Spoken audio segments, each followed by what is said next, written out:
শুভ বড়দিন, সবাইকে শুভ বড়দিনের প্রীতি এবং শুভেচ্ছা।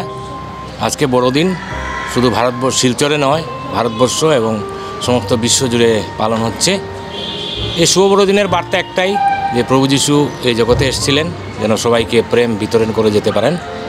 সবাইকে তিনি বাইবেলে বলেছে যে ঈশ্বর জগৎকে এমন প্রেম করিলেন যেন তিনি তার একজাত পুত্রকে প্রেরণ করিলেন। তো this is the message of love, প্রেমের বাণী। যীশুখ্রিস্ট প্রেমের ঈশ্বর, তিনি প্রেম বিতরণ করতে এসেছেন। তাই এবং তার বাণী একটাই, যে সবাইকে যেন আমরা ভালোবাসি। তিনি বলেছেন যে আপনার প্রতিবাসীকে আপনার মতো ভালোবাসি। তো আমাদের উচিত যেন আমরা একজন একজনকে ভালোবাসি, এবং এই ভালোবাসার বাণী দিতেই তিনি জগতে এসেছিলেন। এবং সবাইকে ভালোবাসার যেন আমরা বিতরণ করতে পারি, সবাইকে যেন আরও ভালোবাসতে পারি।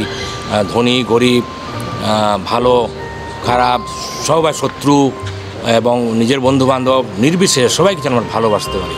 এবং এই ভালোবাসার মাধ্যমেই জগতের সমস্ত রকম অশান্তি, জগতের সমস্ত রকমের এই যে দুর্নীতি এবং জগতের সমস্ত রকমের যে যুদ্ধ বিগ্রহ সব বন্ধ হয়ে যেতে পারে। যখন ভালোবাসা নেই তখনই সমস্যা হয়, আর যখন ভালোবাসা থাকবে তখন দেখবেন সমস্ত সমস্যা দূরে চলে যায়। এই জন্য ভালোবাসাটা খুবই প্রয়োজন। এবং বড়দিনের বার্তা একটাই, যে আসুন আমরা সবাই যেন একজন একজনকে ভালোবাসতে শিখি।